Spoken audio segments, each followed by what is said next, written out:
Module 1. Exploring the intricacies of comparative politics. Welcome to the fascinating world of comparative politics, where the study of human decisions in political contexts takes center stage.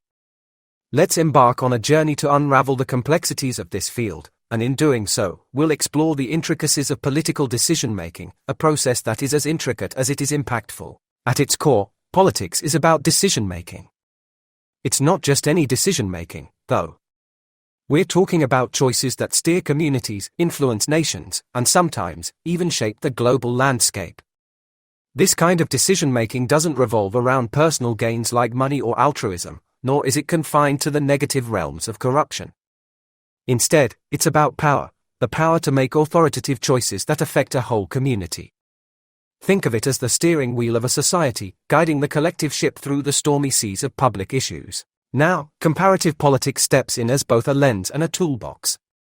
It's like a set of binoculars, helping us see the intricate details of different political systems, and a toolkit enabling us to understand, analyze, and compare these systems. This subfield of political science isn't just about describing or building theories. It's more than predicting political outcomes or explaining why certain events happened. What it doesn't do, however, is implement these political strategies. That's a different ball game altogether. The globalization effect on political culture. In this ever-shrinking world, thanks to globalization, political culture is undergoing a fascinating transformation. It's like watching a garden where new plants are sprouting up, changing the landscape. This globalization garden is witnessing a significant increase in respect for human rights, gender equality, and democratic values. It's a positive shift, showing us that as the world comes closer, our collective understanding and appreciation of these crucial aspects are growing. The role of description in comparative politics. Imagine trying to compare two intricate machines without knowing what each part does. That's what it's like to compare political systems without a thorough description. Description in comparative politics isn't just about listing down the parts, it's about understanding them, seeing how they fit into the larger picture. It's a foundational step, necessary for building any theory or hypothesis about a political system. When we talk about describing political systems, we're not just cataloging different structures of various countries. It's more nuanced than that. It's about understanding these systems within their international environment, recognizing that they are not isolated entities but parts of a larger, interconnected world. Every factor, every detail counts in painting this comprehensive picture. Duverger's law and its implications. Let's dive into Duverger's law, a fascinating concept that illuminates the dynamics of electoral competition. In the simplest terms, this law suggests that single-member districts tend to favor a two-party system. But it's not just a straightforward observation. There are two critical effects here. Firstly, there's the mechanical effect.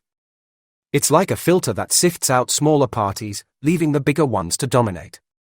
In places like the United States, this means parties outside the big two, Democrats and Republicans, often find themselves out in the cold.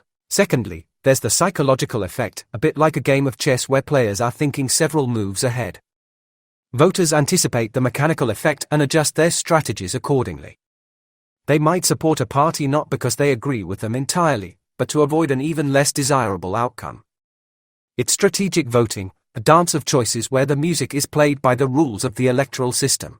Comparative political systems, the heart of political analysis. Unveiling the comparative lens in political science. Let's dive into the world of political systems, where comparison isn't just a tool, it's the bread and butter of understanding how different societies tick politically. Imagine a world without comparison. It would be like trying to understand the beauty of a rainbow without seeing colors. Bland, right? Comparison is the star player in both the humanistic and scientific arenas, and it shines the brightest in the study of politics. The dance of comparative analysis in politics. Political scientists, much like their colleagues in the hard sciences, detectives of the political world. They use comparative methods as their magnifying glasses. These methods help them describe the whirlwind of political events and institutions across different societies, getting to the heart of their causes and consequences. It's like being a political Sherlock Holmes, but with less mystery and more data. Hobbes' gloom, the state of nature. Thomas Hobbes, a giant in political theory, didn't see the world through rose-colored glasses. For him, the state of nature was a free-for-all battleground, a place inhospitable and riddled with conflict, Aha! The answer to question 2 is A. He believed that life in this state was solitary, poor, nasty, brutish, and short. In his eyes, social contracts were humanity's escape hatch from this chaos, leading to the formation of governments. Crafting national identity, a complex puzzle. Now, think about what makes a country feel like a united community. It's a mix of shared history, language, and religion. E is your answer to question 3. These elements are like the glue that binds a nation. In countries where these factors align, creating a national identity is like a walk in the park. But in more diverse settings, it's like assembling a complex puzzle where the pieces don't quite fit. Structural functional approach, a kaleidoscope in comparative politics. When it comes to the structural functional approach in comparative politics, think of it as looking through a kaleidoscope.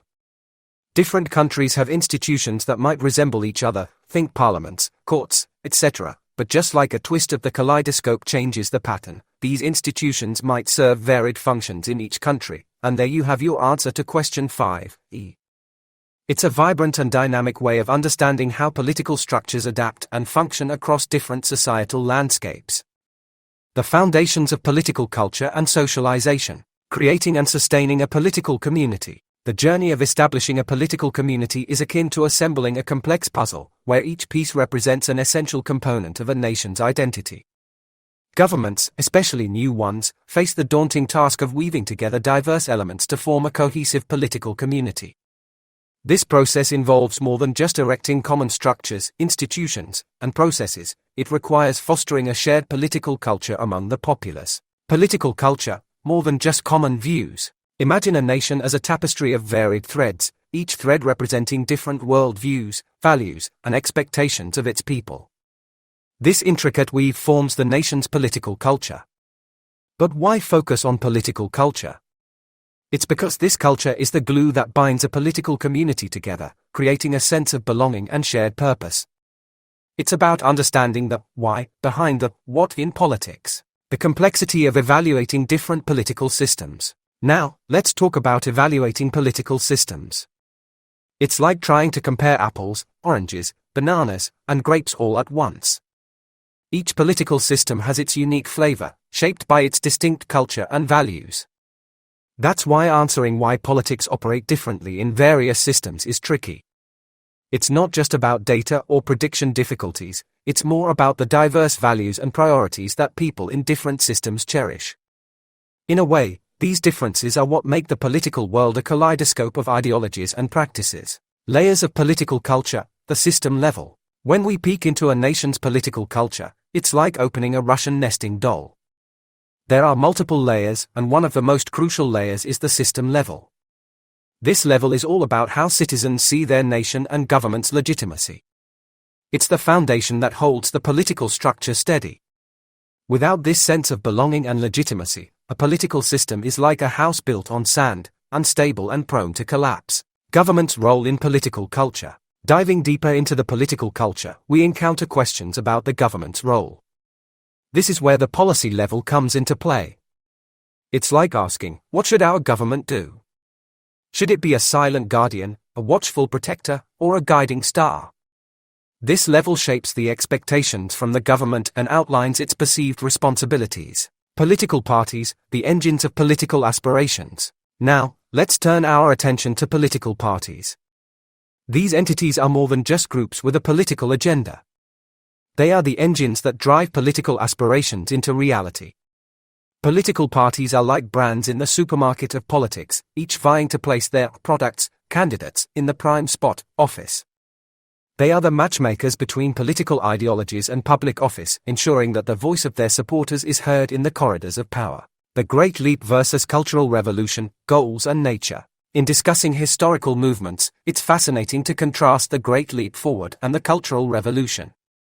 While the Great Leap Forward was like an ambitious sprint towards economic transformation, the Cultural Revolution was more of a cultural marathon, aiming to redefine national identity and ideology. The latter was less about economics and more about reshaping the ideological landscape. Representation across branches of government. Lastly, let's consider the importance of representation in different branches of government. In the legislative branch, representation ensures that the voices of local constituents resonate in national decisions. It's like having local ambassadors in the realm of national politics. In the judiciary, this representation ensures that local perspectives are considered in legal interpretations. And in the bureaucracy, it's about having advocates for local needs and concerns.